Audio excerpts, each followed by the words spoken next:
Oke, Assalamualaikum warahmatullahi wabarakatuh. Perkenalkan, teman saya Muhammad Adwa Rafi dengan nomor induk mahasiswa 2081 00033. Saya berkuliah di Universitas Putra Indonesia Cianjur. Teman-teman yang belum tahu, kalian bisa langsung cek Instagramnya Unpi Cianjur atau Unpi Official Cianjur. Banyak banget lah pokoknya. Kalian bisa langsung cek Instagramnya. Barangkali di antara kalian ada yang mau masuk ke Universitas Putra Cianjur. Di sana tuh banyak banget kayak apa ya, jurusan-jurusan yang menurut saya keren-keren gitu ya. Seperti jurusan yang saya ambil yaitu ilmu komunikasi, ada juga manajemen atau ekonomi, ada juga teknik informatika, ada juga sastra Inggris, banyak banget lah gitu. Kalian bisa cek Instagramnya Unpi Official, atau Unpi Cianjur. Sebelumnya lagi saya minta maaf bahkan di video sebelumnya gitu ya, atau di video tugas jurnalisme banyak banget noise-nya gitu, banyak banget suara motor, suara mobil. Saya minta maaf karena saya ngetek di luar studio gitu ya. Saya ngetek di salah satu kedai teman saya Noki. Kalian bisa langsung cek Instagramnya juga, enak banget tempatnya buat nongkrong, buat ngopi, buat kerjain tugas. Di sini saya akan menjawab beberapa pertanyaan dari mata kuliah etika dan hukum pers. Di antaranya mungkin ada 5 pertanyaan deh, kalau nggak salah ada 5. Yaps, ada 5 pertanyaan. Mungkin langsung aja ya teman-teman. Saya akan menjawab satu soal dari mata kuliah etika dan hukum pers. Oke, langsung aja. Pertanyaan nomor 1 yaitu apa yang dimaksud dengan etika dan hukum pers? Etika dan hukum pers adalah dua hal yang berkaitan erat dengan profesi jurnalistik atau wartawan. Etika pers adalah kumpulan norma, nilai, dan prinsip, bahkan tanggung jawab yang mengatur perilaku, sikap, dan ya tadi ya tanggung jawab sebagai wartawan dalam menjalankan tugasnya.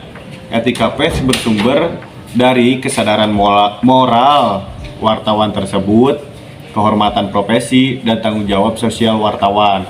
Etika pers di Indonesia dituangkan dalam Kode Etik Jurnalistik atau KEJ yang ditetapkan oleh Dewan Pers. Hukum pers adalah segala peraturan perundang-undangan yang mengatur tentang kebebasan, fungsi, hak, bahkan kewajiban dan peran pers dalam masyarakat. Hukum pers di Indonesia diatur dalam Undang-Undang Nomor 40 Tahun 1999 tentang pers dan Undang-Undang Nomor 19 di tahun 2016 tentang informasi dan transaksi elektronik. Nah, seperti yang kita tahu ya, pers atau wartawan zaman sekarang itu kan banyak banget ya, bahkan media-media lokal independen juga banyak banget yang tidak tergabung di dalam Persatuan Wartawan Indonesia atau PWI gitu ya. Karena setelah rejim Bapak Soeharto, Undang-Undang Pers itu dirubah lagi, yang dimana ketika rejim Soeharto, pers atau wartawan itu benar-benar dikelola atau diatur dengan otoritas presiden gitu atau pemerintah gitu. Mereka tidak bisa seenaknya mengambil informasi atau memberikan informasi kepada masyarakat tanpa persetujuan dari pemerintah gitu. Berbeda ketika lengsernya ke Presiden Soeharto gitu ya. Pemerintah atau pers bisa lebih bebas menggali informasi dan menyampaikan informasi kepada masyarakat, tetapi tetap dengan kode etik jurnalistik. Nah, yang kedua yaitu apa urgensi hukum pers di Indonesia diberlakukan. Nah, urgensi hukum pers diberlakukan di negara Republik Indonesia adalah untuk memberikan jaminan atau perlindungan hukum kepada pers sebagai pilar keempat demokrasi. hukum pers juga bertujuan untuk menjamin kebebasan pers atau wartawan dari segala bentuk campur tangan, tekanan, bahkan pengaruh dari pihak manapun, salah satunya dari pihak pemerintah. Seperti yang dikatakan saya di soal nomor 1, pada zaman era rejim Soeharto, pers itu sangat ditekan atau bahkan harus mengikuti otoritas pemerintah pada rejim Soeharto.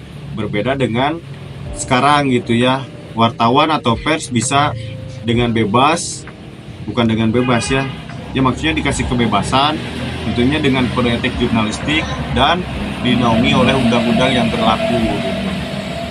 Nah, hukum pers juga berfungsi untuk menyeimbangkan hak dan kewajiban pers serta menegakkan tanggung jawab pers terhadap hukum dan etika gitu ya. Ya mungkin sekali lagi untuk mengingatkan bahwa di zaman era Soeharto, mungkin bila saya salah kalian bisa cari lagi undang-undangnya, dan setahu saya ketika rejim Soeharto, pers atau wartawan tidak bisa seenaknya mengambil informasi atau menyampaikan informasi tanpa persetujuan dari pemerintah gitu. Bahkan sangat banget diatur oleh pemerintah pada era rejim Soeharto gitu. Oke, soal nomor 3 yaitu jelaskan jenis pelanggaran di media konvergensi. Jenis pelanggaran di media konvergensi adalah pelanggaran yang terjadi akibat penggabungan atau penyatuan berbagai jenis media seperti media cetak, media elektronik, dan media internet dalam satu platform media.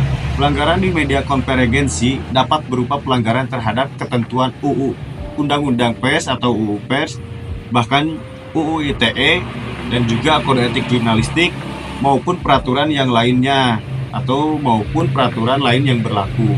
Contoh pelanggaran di media konvergensi adalah pelanggaran privasi, yaitu ketika media konvergensi menggunakan data pribadi atau rahasia seseorang tanpa persetujuan dari pihak atau tanpa persetujuan, bahkan tanpa alasan yang sah gitu, untuk menampilkan misalnya nama, alamat, nomor telepon, atau bahkan seperti kayak foto korban kekerasan atau kejahatan tanpa izin, tanpa persetujuan dari pihak korban misalnya. Kayak salah satu contohnya, misalnya ada kecelakaan, nah si media itu atau pers itu atau wartawan itu tidak bisa mengambil foto yang jelas gitu ya, foto korban yang jelas kecelakaannya itu, atau kayak seperti contoh kasus pelecehan seksual kepada anak gitu ya, pelecehan seksual kepada anak kecil gitu ya. Pers atau media atau wartawan wajib menutupi identitas si korban gitu ya, seperti kayak gitu teman-teman, salah satu contohnya. Nah, ini soal nomor 4, jelaskan jenis kejahatan dan pelanggaran di media internet. Banyak banget ya, seperti yang kita ketahui gitu ya, di zaman sekarang banyak banget pelanggaran di media internet atau di media sosial. Jenis pelanggaran dan kejahatan di media internet atau media sosial adalah pelanggaran dan atau kejahatan yang terjadi di dunia maya atau di media sosial dengan menggunakan teknologi komputer dan jaringan internet. Pelanggaran dan kejahatan di media internet dapat berupa pelanggaran terhadap ketentuan Undang-Undang ITE atau UU ITE atau Undang-Undang Pers dan juga kode etik jurnalistik maupun peraturan lainnya yang berlaku. Contoh pelanggaran dan kejahatan di media internet yaitu salah satunya kejahatan carding, yang dimana buat teman-teman yang belum tahu, kejahatan carding itu yaitu kayak semacam hacker lah, bisa dikatakan hacker, kayak doxing juga kayak gitu ya. Kejahatan carding itu yaitu ketika media internet atau pelaku kejahatan menggunakan nomor kartu kredit orang lain untuk berbelanja online tanpa sepengetahuan pemiliknya. Jadi si kartu kreditnya itu dihack gitu ya, terus diambil uangnya dan dibelikan keperluan si hacker tersebut atau si pelaku kejahatan tersebut gitu.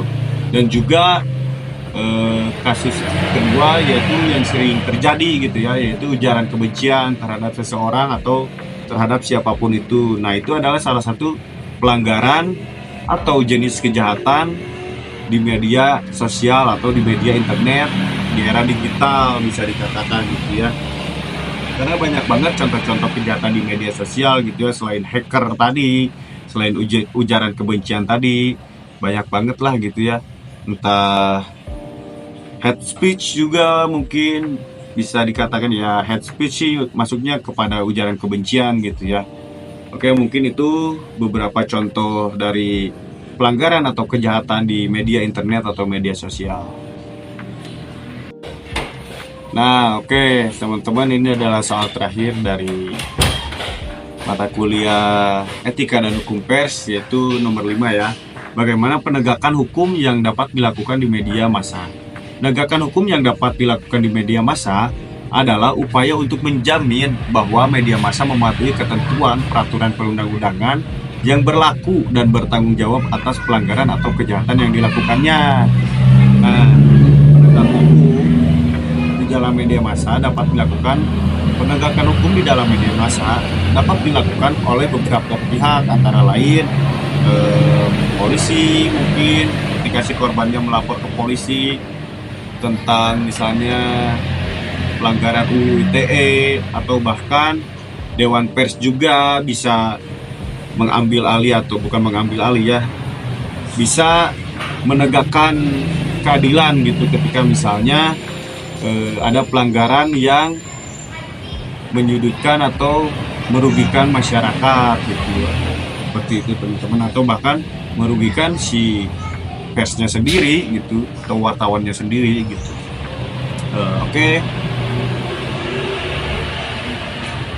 Oke, mungkin cukup sekian teman-teman, beberapa pertanyaan yang bisa saya jawab, kurang lebihnya mohon dimaafkan. Bila ada kekurangan, kalian bisa langsung komen di kolom komentar. Kalian bisa langsung tambahkan ketika misalnya penjelasan dari saya kurang menarik mungkin ya, atau kurang pengetahuannya, kalian bisa langsung tambahkan di kolom komentar. Oke, thank you banget buat teman-teman yang udah nonton. See you guys, see you next time. Oke.